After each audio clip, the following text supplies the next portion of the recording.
Bienvenue sur Cœur de Femme, podcast féminin et chrétien. Je suis Anna et je suis ravie de vous retrouver. L'épisode que je vous propose aujourd'hui est une lecture biblique de versets sur l'amour divin. Bonne écoute.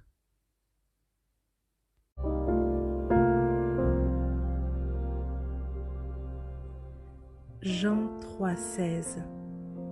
Car Dieu a tant aimé le monde, qu'il a donné son Fils unique, afin que quiconque croit en lui ne périsse point, mais qu'il ait la vie éternelle.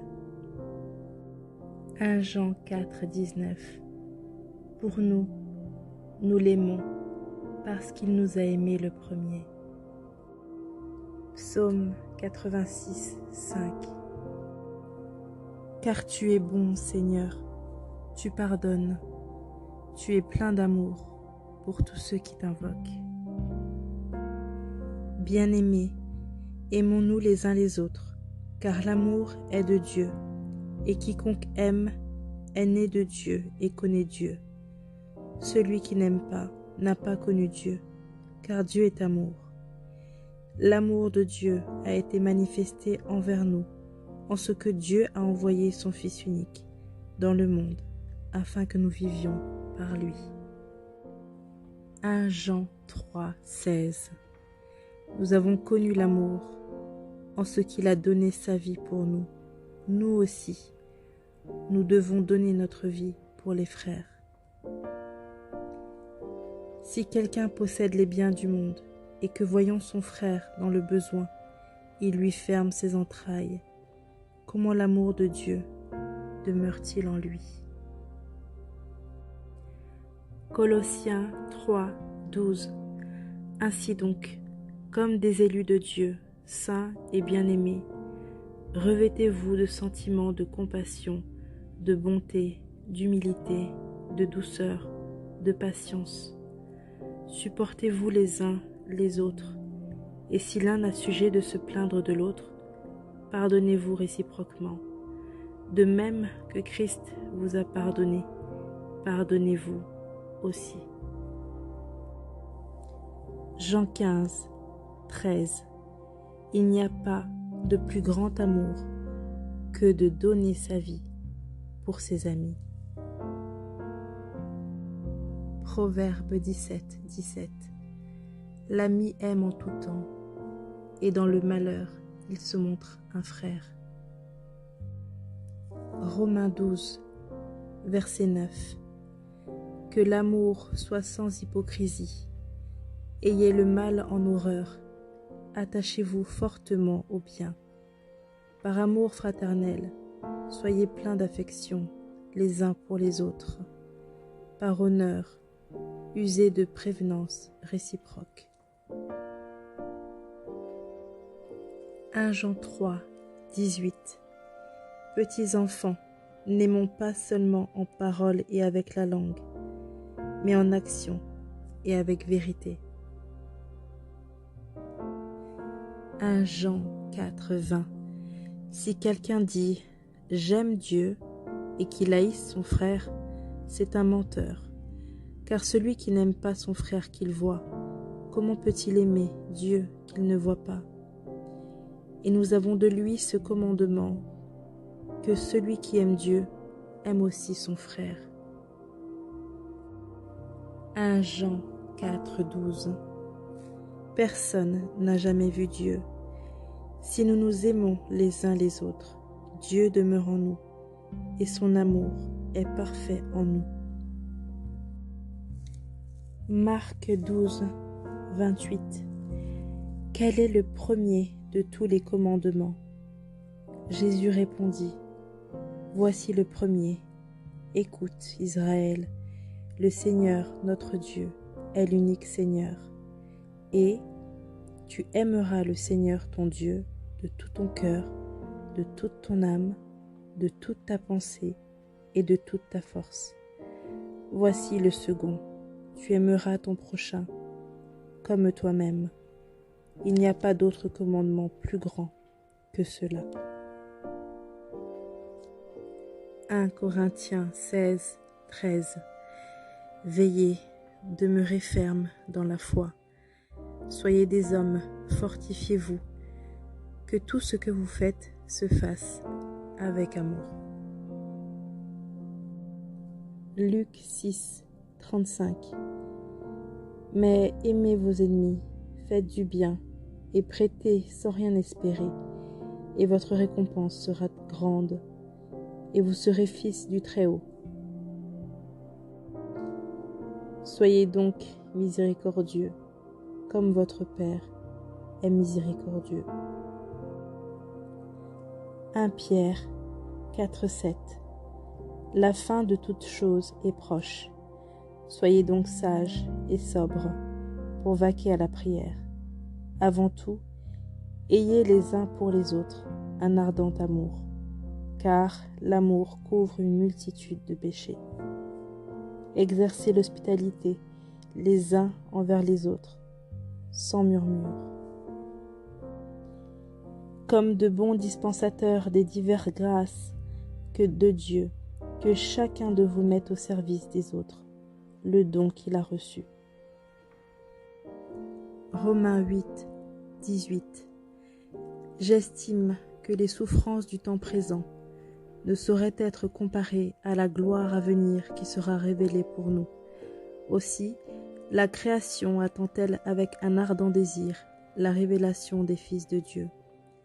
Car la création a été soumise à la vanité, non de son gré, mais à cause de celui qui l'y a soumise, avec l'espérance qu'elle sera aussi affranchie de la servitude de la corruption, pour avoir part à la liberté de la gloire des enfants de Dieu. Or, nous savons que, jusqu'à ce jour, la création tout entière soupire et souffre les douleurs de l'enfantement. Et ce n'est pas elle seulement, mais nous aussi, qui avons les prémices de l'Esprit, nous soupirons en nous-mêmes, en attendant l'adoption, la rédemption de notre corps, car c'est en espérance que nous sommes sauvés. Or, l'espérance qu'on ne voit pas n'est plus espérance. Ce qu'on voit, peut-on l'espérer encore? Mais si nous espérons ce que nous ne voyons pas, nous l'attendons avec persévérance. De même aussi, l'Esprit nous aide dans notre faiblesse, car nous ne savons pas ce qu'il convient de demander dans nos prières, mais l'Esprit lui-même intercède par des soupirs inexprimables. Et celui qui sonde les cœurs connaît la pensée de l'Esprit, parce que c'est selon Dieu qu'il intercède en faveur des saints. Nous savons, du reste, que toute chose concourt au bien de ceux qui aiment Dieu, de ceux qui sont appelés selon son dessein, car ceux qu'il a connus d'avance, il les a aussi prédestinés à être semblables à l'image de son Fils, afin que son Fils soit le premier-né de beaucoup de frères. Et ceux qu'il a prédestinés, il les a aussi appelés. Et ceux qu'il a appelés, il les a aussi justifiés. Et ceux qu'il a justifiés, il les a aussi glorifiés. Que dirons-nous donc à l'égard de ces choses? Si Dieu est pour nous, qui sera contre nous? Lui qui n'a point épargné son propre Fils, mais qui l'a livré pour nous tous, comment ne nous donnera-t-il pas aussi toutes choses avec lui? Qui accusera les élus de Dieu? C'est Dieu qui justifie. Qui les condamnera? Christ est mort, bien plus. Il est ressuscité. Il est à la droite de Dieu et il intercède pour nous. Qui nous séparera de l'amour de Christ? Serait-ce la tribulation, ou l'angoisse, ou la persécution, ou la faim, ou la nudité, ou le péril, ou l'épée, selon qu'il est écrit, c'est à cause de toi qu'on nous met à mort tout le jour, qu'on nous regarde comme des brebis destinées à la boucherie. Mais dans toutes ces choses, nous sommes plus que vainqueurs par celui qui nous a aimés, car j'ai l'assurance que ni la mort, ni la vie, ni les anges, ni les dominations, ni les choses présentes, ni les choses à venir, ni les puissances, ni les hauteurs, ni la profondeur, ni aucune autre créature ne pourra nous séparer de l'amour de Dieu manifesté en Jésus-Christ, notre Seigneur. 1 Corinthiens 13. Quand je parlerai les langues des hommes et des anges, si je n'ai pas l'amour, je suis un airain qui résonne ou une cymbale qui retentit. Et quand j'aurai le don de prophétie, la science de tous les mystères et toute la connaissance, quand j'aurai même toute la foi jusqu'à transporter des montagnes, si je n'ai pas l'amour, je ne suis rien. Et quand je distribuerai tous mes biens pour la nourriture des pauvres, quand je livrerai même mon corps pour être brûlé, si je n'ai pas l'amour, cela ne me sert à rien. L'amour est patient, il est plein de bonté. L'amour n'est point envieux, l'amour ne se vante point. Il ne s'enfle point d'orgueil, il ne fait rien de malhonnête, il ne cherche point son intérêt, il ne s'irrite point, il ne soupçonne point le mal. Il ne se réjouit point de l'injustice, mais il se réjouit de la vérité. Il excuse tout, il croit tout, il espère tout, il supporte tout. L'amour ne périt jamais. Les prophéties seront abolies, les langues cesseront, la connaissance sera abolie, car nous connaissons en partie et nous prophétisons en partie. Mais quand ce qui est parfait sera venu, ce qui est partiel sera aboli. Lorsque j'étais enfant, je parlais comme un enfant, je pensais comme un enfant, je raisonnais comme un enfant. Lorsque je suis devenu homme, j'ai fait disparaître ce qui était de l'enfant.